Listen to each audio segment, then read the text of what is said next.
Hi guys, I hope you all are doing well. In the last discussion session, we were discussing about the audit assertions. Like each line item of the financial statement was giving us some messages like sales, cost of sales, expenses, and in the balance sheet, other line items. Every line item was saying, giving us some message. And we have to now verify those messages. What were those messages? In the statement of comprehensive income, it was like occurrence. Sale was saying that, yeah, I actually occurred, I am complete, I am accurate, I am properly classified, I am properly presented, and I am recorded in correct period, cutoff, etc. And the balance sheet in each asset was saying that, yeah, I exist, an entity has rights over me. Liability was saying that, yeah, I also exist, entity is, I am obligation of the entity. Similarly, valuation inventory was saying that, yeah, I exist, the entity has rights over me, and this is my value. I am presented accurately at my correct value, and I am properly classified between current and non-current assets. So these sort of messages were coming to the auditor when the auditor first inspected the financial statements. Okay, now we have to verify each of those messages. We have to verify whether the cutoff is correct, whether the accuracy is fine, whether the occurrence is correct. So we have to verify each of these assertions, and here we are perfect auditors as a layman language, because audit profession is very vast. Even if you have 20 years of experience in audit, you cannot say that you can handle every situation, because with the change in technology and development and new regulations, day by day our profession is also growing and getting some complex. So however, our topic is just to set the foundation, because foundations are right, the building will automatically be very strong and right. Fine. So before giving you some insight of the procedures, like which procedure is most appropriate in these circumstances, I will list down 5 to 7 procedures which apply to all the account heads, all financial statement line items, whether it is sales, it is property, plant and equipment, it is intangibles, it is liability, whatever. So we will first discuss the general procedures, what procedures we usually perform, and then the applicability of each procedure in the circumstances. Fine. In this, because is the topic of our discussion is to get involved or in why we perform a particular procedure, why we are sending external confirmations, why we are going and getting the physically things verified. So this all we will see. As per my research, in the last, we got the 6 assertions for statement of comprehensive income and 5 assertions for balance sheet. What has you noticed? There is one common similarity. Every line item can either be 2 things. It can be overstated or it can be understated. There is no third thing. So every line item is tested for either it is overstated, like it is more recorded than it is actual is, or it is less recorded than it should be recorded. Fine, that's it. So there are basically 2 risks of overstatement or understatement. So we respond these is through audit procedures. And what these procedures do, they verify each of the assertion like cutoff, completeness, accuracy. So I will discuss the general procedures. What are the maximum procedures we can do, and then we will link with each assertion. So stay connected. Let me write down for you the audit procedures which ISA, International Standards on Auditing 500. ISA 500 has given us some procedures that are usually performed. So number 1 procedure is the external confirmation. So we are discussing the procedures today. So one is external confirmation. This is the procedure. This is, the procedures by nature. Like what types of procedure we can maximum perform in our audit. So first understand that I am discussing about all discussion is about substantive procedures. This is very important to get it notice. Substantive procedures, because let me first this brief discussion about the I discussed first is the risk. So we are not going into complexity, which we will cover in different lectures about the risks. I'm just saying that risk is that every line item which we discussed yesterday, FSLIs, financial statement line item, either sales, cost of sales, whatever. So it can be either overstated or it can be understated. That is the maximum worst scenario. If it will be overstated or it will be understated. If it is at correct amount, then fine. Then okay, that's great. So risk is that either the thing is overstated or either the thing is understated. And obviously they have link with the assertions. Again, same assertion. If the thing is incomplete, completeness. So this means that this is understated. If the thing valuation is wrong, so this could mean that it is overvalued or undervalued. Like it can, every assertion can lead a single way. Either it is overstated or either it is understated. Fine. So with this risk, we have to give the response. In response, what we do, we perform audit procedures. We have to respond to those risks. So we perform audit procedures. So audit procedures can be maximum of two types. One is test of controls. This is separate lecture. I will cover this in separate video. What are the controls? What automatic controls, manual controls, their frequency and test of details. Test of design and implementation, test of control. This is a very separate sciences now. Test of controls. And other response is maximum test is substantive procedures. Substantive procedures. So there are two types of response auditor can give. Because what is the risk? Either the thing is overstated, either the thing is understated. So we have to perform some procedures to verify whether it is overstated or not, whether it is understated or not. Okay, fine. So substantive procedure are of two types. One is substantive SAP, substantive analytical procedures. This is again something else. I will discuss it in separate lecture. Fine. Now we will discuss, and the second type of substantive procedure is test of details. This is our today's topic. Because when the first day we entered our audit firm, our senior said, okay, circulate this information, go and physically count the inventory. So we are basically assessing what is going on in the mind of senior or manager that they are giving us this task.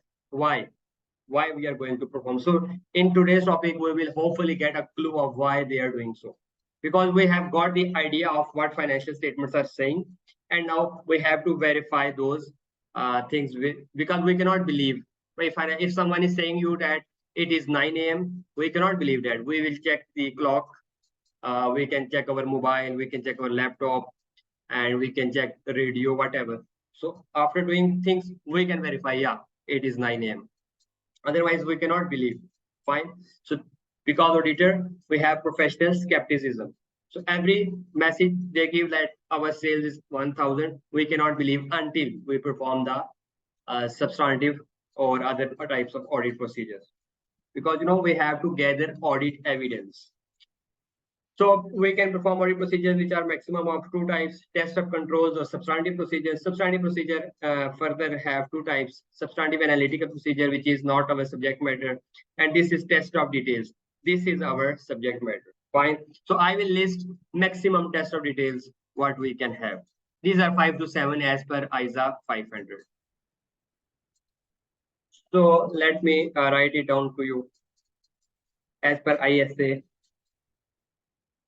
500, because this is standard about audit evidence. So before I go ahead, I just want to share a further information to you, which can be very helpful to you. There is a standard ISA 500, International Standards on Auditing 500, which says that the auditor should gather audit evidence before reaching to any conclusion. because audit objective is what to conclusion whether the financial statements give true and fair view or not. That's it. Maximum the objective of audit is what this conclusion or opinion. This is the last thing.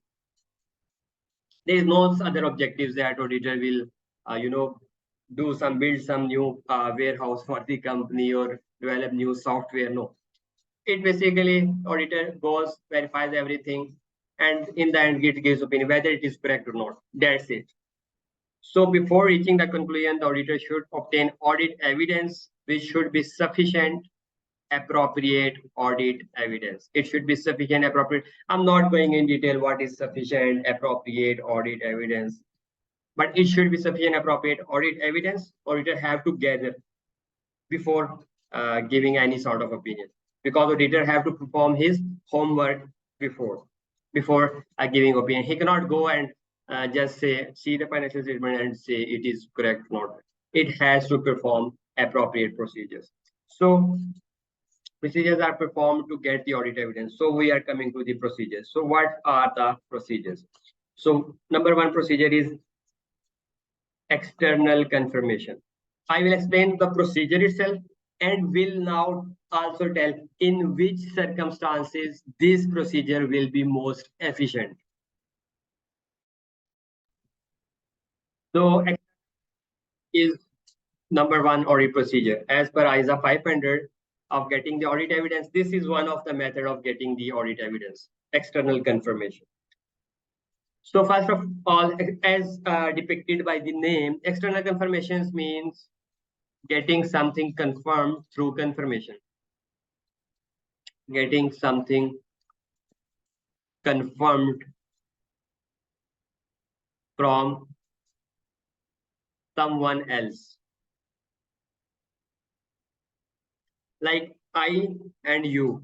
I am auditor and you are my company, you are my client. Okay. You are saying that I have this much receivable from Mr. X. So how can I believe you? So there is one thing that I write directly to Mr. X, whether you have to give my client this much amount. If he or she or that company, it says, yeah, we have to give that amount. So this means I have got the evidence that, yeah, my company client confirmation receivables balances are correct. Okay. This is me, auditor. I will draw it and then we'll get extract of what is the purpose. This is auditor, this is company. And this is company's financial statements. Three things I will write. Receivables. It has written receivable of 100. Payables of 200. Inventory. Or something you can. Inventory, and in inventory it has stock with third parties. Or let for the time being you can say bank. It is bank. It has bank balance of 200 rupees. Fine. Okay. Now, how can auditor believe that this has receivable from Mr. A, it has payable to Mr. B, and bank, any bank you can say XYZ bank 200. So these are what the third parties. So please note that where there is a third party involved, very important. Where there is a third party involved, always prioritize what send external confirmation, this procedure. So this is Mr. A somewhere on planet, this is Mr. B somewhere on planet, and this is my bank. So what I will do, I will obtain the permission of client first that I'm gonna send external confirmations to all of these, this, and this bank. Fine. Anywhere in the planet. It can be in the hard form, it can be in the form of email, whatever. I'm not going into that detail that it should be letterhead or it should be not only a letterhead, whatever. I'm just giving the sense that there is some audit procedures that need to be performed. So auditor, where there is a third party, like Mr. A is third party, fine. Mr. B is third party, and bank is also a third company or third party. So where there is a third party involved, what procedure you have to perform? Always try to prioritize one procedure, which is what? Confirmations, external confirmation. Send them confirmation and ask them independently. Very important. Ask them independently. Let's say, send us back the reply. What reply? Either you have to give our company, my company has booked $100 or 100 whatever currency is from you. Are you do you really have that much balance in your books as payable or not? So this will confirm to me whether it has or not. Similarly, we have written that we have to pay 200 to Mr. B. We can ask Mr. B whether you have any type of receivables from our company, because our company has written 200, so it will confirm whether it has or not. Similarly, bank, we can verify this from the bank statement as well, because bank statement is also external document, but bank confirmation is very important. Bank confirmation is always very important. This is the practical thing I want to just explain you, because getting benefit of your time. So bank confirmation is very important, because why? Bank confirmation is not like confirmation for bank balance only. Not for bank balance only. Why? Because bank confirmation is for banking relations. This is the key takeaway. Banking relations. It means that if you have given someone guarantee, if you have letter of credits open from the bank, if you have letter of guarantees, if you have any unfunded facility, if you are, whatever other relations, if you have during the year taken the loan, if you have deposits in the bank, whatever the banking relation is there, how many accounts you have, how many currencies, it is in dollars, it is in rupees, it is in real, pounds, whatever currency, number of accounts, loan, deposits, letter of guarantees, whatever, LCs. So this bank is the confirmation of banking relationships. Any mortgage or anything you have, given as security, lien mark, whatever. This is basically bank term. So I'm just saying you that bank confirmation is very important, because you do not only have to get the bank balance confirmed, like it has 1 lakh real or rupees or dollars in that account. Fine. So bank will also confirm you these all type of banking relationships, which can be very helpful for us being auditors. So whenever there is a third party, like there is a trade receivables, so in the three account heads, you always must, you can say, try to circulate external confirmation. In the trade receivables, one thing, trade payables and bank. These are, third parties. These confirmations should be sent. And similarly, if you have sent advances, you have received some advance, you can also circulate on that circumstances as well. But at minimum, in the trade receivable, trade payables, and bank, you must have to circulate confirmation unless it is impracticable to do so. Fine. So this is one of the way of getting the audit evidence. That party will confirm. Let's suppose I have written that. Let's suppose now what will be the impact of that? I have written that I have receivable from Mr. A 100. So what will we do? Now we have discussed. We will try to do what? External confirmation.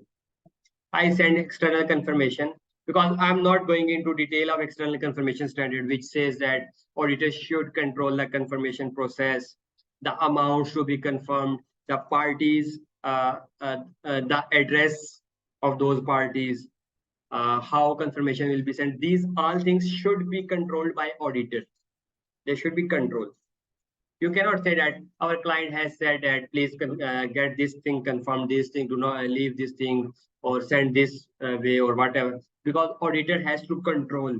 it is the auditor's responsibility to control the confirmation process. Fine. This is auditors which parties to send. We should select. Client should not say us that please send this party and do not send to this party. This is our control. It is up to our judgment or our sampling, whatever. So having said that, I'm not going into detail of the external confirmation standards, which says that auditor should control the process, the amounts to be confirmed, the balances. I'm just saying that, okay, we have verified all the things and here we send the external confirmation and that party has sent us reply. Yes, I have to give Mr. A 100. So this means that this is fine. We have our receivable of 100 is very fine. So what is verified? From this reply, from this valid reply, from valid domain or valid party. Fine. So what has been confirmed? First is existence. You know, existence we talked earlier, and rights and rights. These are assertions. So that party has replied to us, yeah, I have to give 100 to this.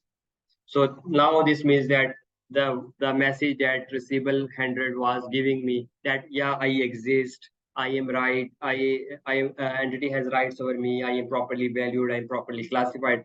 Now these all messages are verified just because of that external confirmation. One reply marks everything. Existence, yeah, this balance exists, that's why it has confirmed. Otherwise it there is no reply. Rights are verified, valuation is verified to some extent. Like yeah, he has confirmed that he will give 100 to me. So if the party is confirming, valuation is verified to some extent. There are other factors in complexities like whatever. I will not explain that. And classification is also, these are main risky, and accuracy most important. Accuracy is confirmed. Yeah, this balance is accurate 100. Valuation is to some extent we will discuss in ECL what are the risk factors. So in just one reply, one procedure, we send confirmation and it has replied back. These all assertions, these messages are now what? Verified. So being auditor, we have to verify everything. So we have got the verification. So our trade receivable is almost done with one procedure if they reply to us. So in this way, first audit procedure is always what? External confirmation. The other second procedure is physical inspection, or you can say inspection. One we discuss is confirmation, and where it is most suitable, where there is third party like banks, receivable, payables, third parties are involved. So what assertions do they verify when they send the confirmation? At least existence to some extent, valuation to some extent, accuracy, if it is confirmed. So basically it gives evidence of assertions. Similarly, there is another procedure which is inspection. Inspection can be like, majorly it belongs to physical inspection. And physical inspection, it can be, inspection means to see something. To see something. To, with your eyes. With your naked eyes. To see something. It can be inspection of documents as well.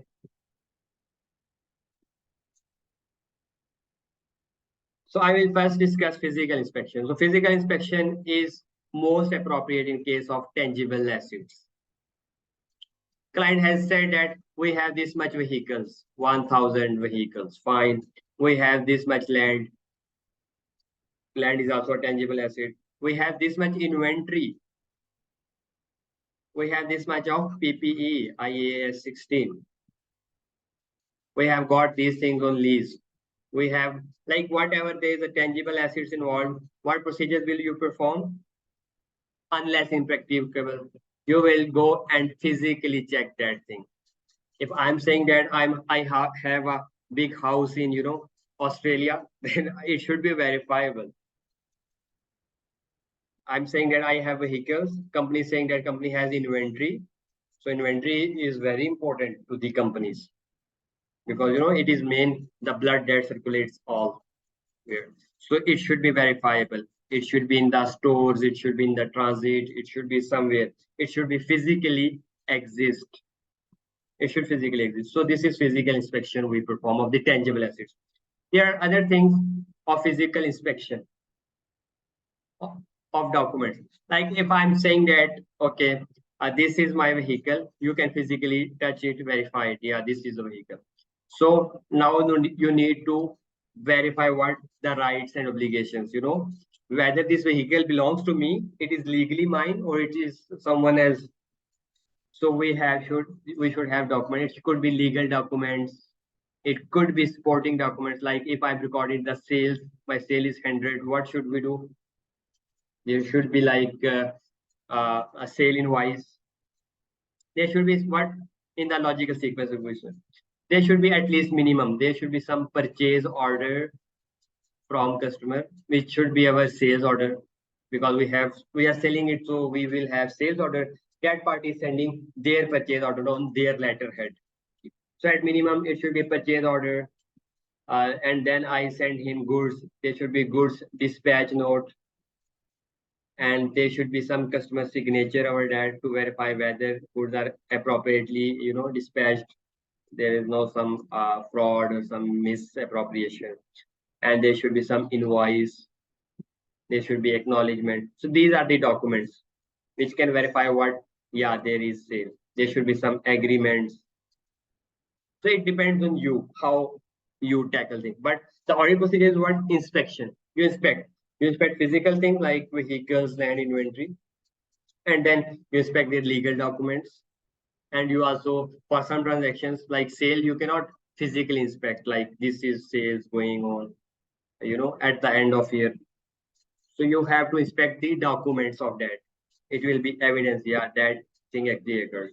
Because we are performing audit at year end in the normal organization. We cannot see each transaction running in the entity. We have to go out. So this is a procedure like documentation. Audit is all about the documentation.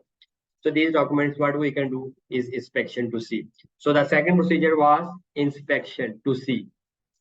Fine. There is a third audit procedure. I'm just letting you know what is the procedure and where most appropriate. So inspection is most appropriate in case of tangible assets.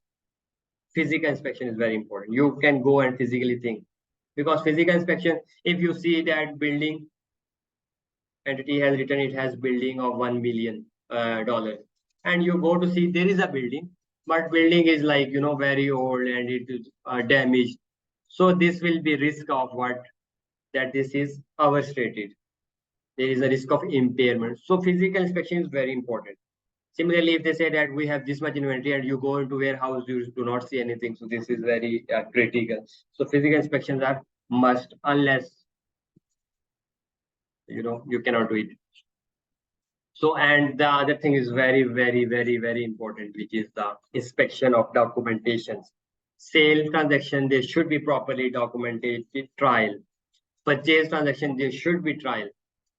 They should, you must have read some a purchase requisition, and then there should be some purchase order, then goods receiving note, invoice receipt, then the payment. There should be some documents that you can inspect. If you cannot provide the supporting documents of that transaction, this means that that transaction is not correct. This is clearly misstatement, because in the standard it is written that if there is no supporting of something, do not believe in anything. Just this is clear misstatement. You can say this is not right. This is a misstatement. That's it. So there we have discussed two audit procedures. The other audit procedure is the inquiry.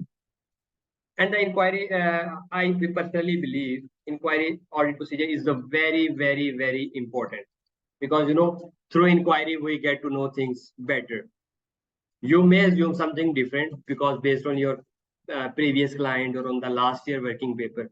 But when you actually go to the client and ask them things could be very different. Even your last year working papers, unfortunately, I'm saying this, even your last year working papers needs to be updated. That understanding needs to be updated. So inquiry is very important. Everything you have to obtain understanding, you must inquire. You have to fraud related inquiries, and procedures related inquiries, the understanding related inquiries. So inquiries are very important, but at the same time, inquiry alone is not sufficient. This is the drawback of this procedure. Inquiry alone is not sufficient.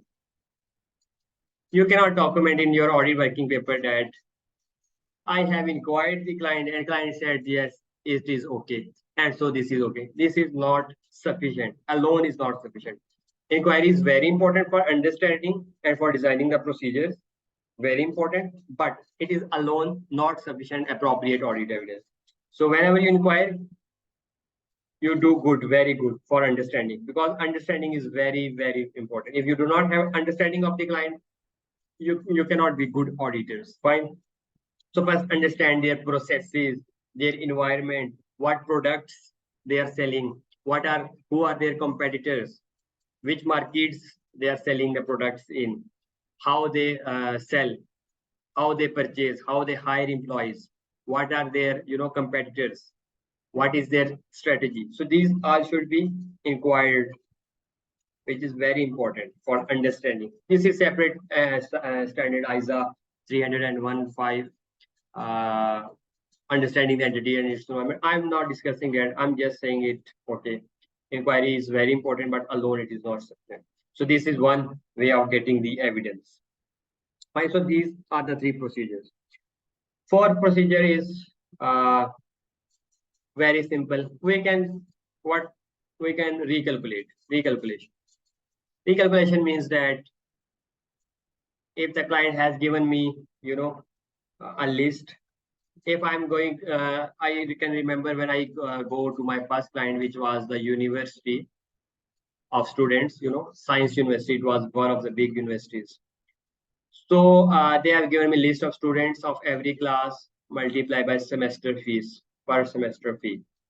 So instead, I go and check every student and every student's fees card. We can analytically perform recalculation. Like if I have 500 students and every student has, let's suppose $1,000 fees. So we can multiply it, and this is the answer. So this is basically recalculation. Instead of visiting 5,000 cards one by one inspection, we can verify one and we can verify the list. How this is not valid for now. Just saying that there is some procedure which is called recalculation. You cannot do 100% testing. You just recalculate it mathematically. So the recalculation is also the process. So recalculation is very important. Where recalculation should be done, where there is some analytical relationship between items. Like the university is very good example.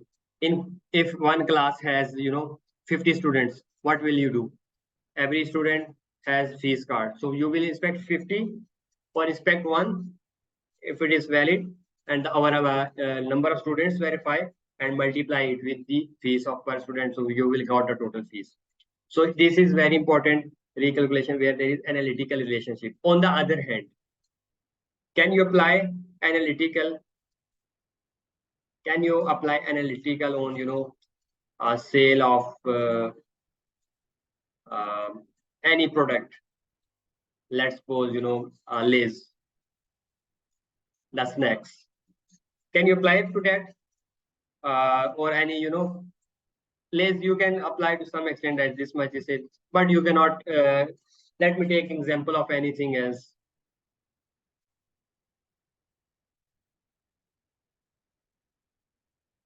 Let me devise the example. Let's suppose you are selling what different. You are grocery store. So can you apply analytical? No. There can be some customer which has only buy you one Lay's. There are customers who buy entire grocery, everything from you, like wheat and whatever the grocery products are. So you cannot multiply with one customer has this much purchase. So you have to verify every single transaction. So analyticals are very important when there is analytical relationship exists. So always think, if there is an analytical procedure, you must apply that because it will save your time and efforts, and it is very efficient as well. This is my personal experience, because when I went to university, there were thousands of students, so I cannot verify each month's 1,000 students their fees. So they should be analytical. So this is one procedure.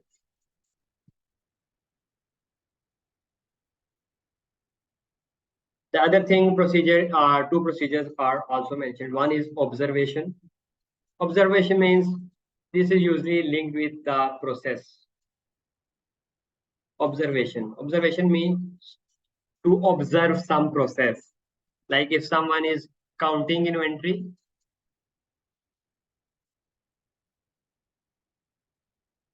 you sit here and observe.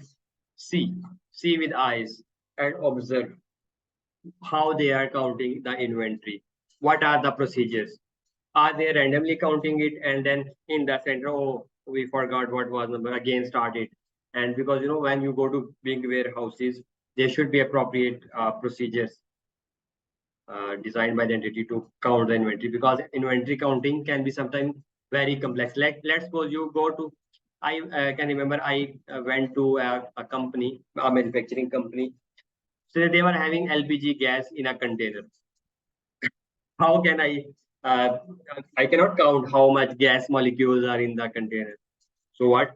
Similarly, for countries, oil entities, you cannot see that this much oil is in this container. So there is separate procedures. So observation, sometimes you have to observe how they are doing things. Fine. So this is very important. The other procedure is the re-performance. By re-performance of some of the tasks, you can get the audit evidence. Like the way entity did, now using your experience, your knowledge, do the same thing. Repeat that. And if there is some difference, this means that either client has mistake, they have something over or understated. So re-performance, as by name, this is very simple. Let's suppose client has a control for reaching to any financial statement line items.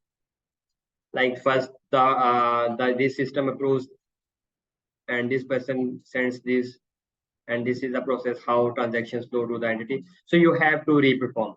You can enter a dummy number into computer, and if your let's suppose if the client has said that above 1,000 number, my system does not process anything.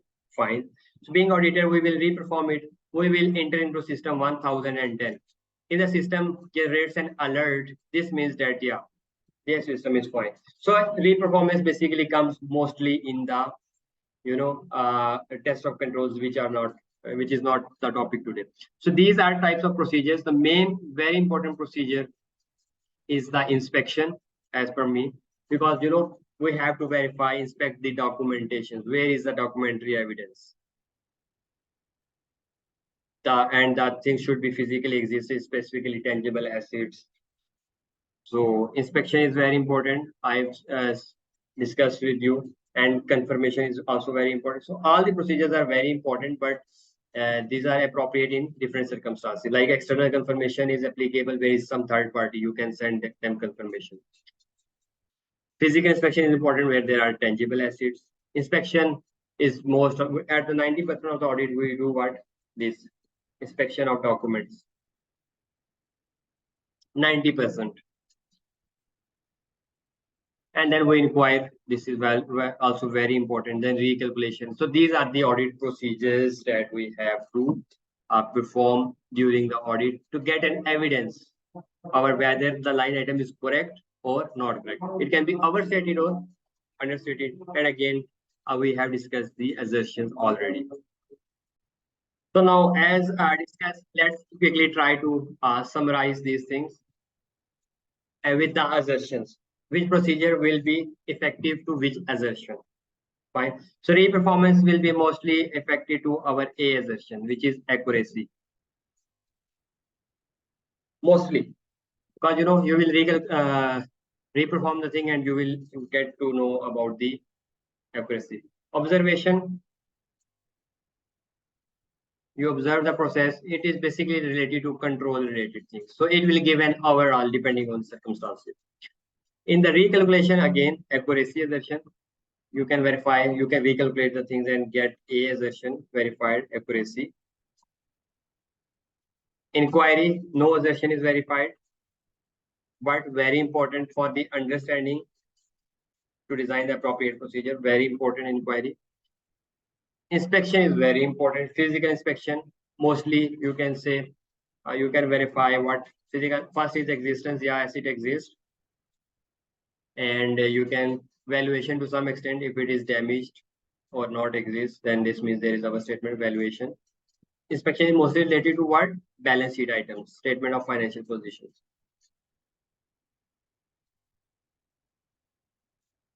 Accuracy to some extent as well, you can verify. So main thing is the existence. Inspection of documents, very important. Inspection of, sales inspection, you see all the documents. So this means that, yeah, sale has actually occurred. Oh, occurrence, fine. Accuracy as well, because documents is saying that if sale is 100, then it should be 100. Oh, accuracy. Occurrence is very important. And accuracy. Through inspection, we can verify the rights and obligations, legal documents we inspect. So these type of assertions are verified through these procedures. And confirmation is very important because, existence. If the things is existed, if that party exists, then it will say reply you back existence. Accuracy, if it replies you and says that balance is correct, then this means the balance is correct, fine. And also confirmation, you can existence, accuracy, and valuation. If party is not confirming your balance, this means that this could be an indicator that your receivable might needs to be impaired. There are some bad and doubtful debts. So these three mainly, and other terms you can get verified as a part of your risk assessment. Like bank, I said that bank is a relation of not the bank balance. This is banking relationship. So in this way, there are procedures we have list down just to get sufficient evidence that each line item is giving message that I'm cut off, I'm complete. So yeah, cut off can also be verified through what? Inspection. So inspection is very important because as you know, I mentioned that 90% of the time we perform the inspection. Cut off is also verified. How? We can see the delivery notes. We can see the invoices. We can see the purchase orders. And completeness can also be verified through inspection. Completeness, I have separate lecture, but it is in Urdu language. So for the international students, completeness can also be verified through inspection. Let's suppose liabilities, we have to obtain subsequent bank statements, which is also we inspect, and we perform a couple of procedures. Mixture of procedures are. We then recalculate it. We inspect. So mostly inspection is our audit. Inspection of documents, inspections, and then sending confirmations, getting responses. So this is what audit is. This is the all end-to-end procedures. In inspection, we can inspect documents, we can inspect agreements, we can physically inspect things. So all of things are covered here. So this is it for today. I hope this will, give you a better understanding of why we are performing that, why we are sending the confirmation, just to ensure that the dead party existence, accurate balance, valuation, etc. Why we are inspecting things to gather evidence over, we can see the documents that whether it is GRN, good receiving notes, to record the inventory cutoff, GDN to record the sales cutoff, goods in transit are verified, and then to decide the completeness, we have to obtain subsequent things and then inspect them. So in this way, this the audit is done. So I hope this is it for today. It will help you in your understanding. In the next lecture, we will discuss about the risk, and particularly the significant risk, because sometimes we have got confused, like what is the significant risk, why the risk is significant, what is the risk, so I will cover that. So if you want lecture on any specific topic, please link in the comments. I will be trying my best to get that lecture to you So take care so much. Thank you so much. Take care. Goodbye.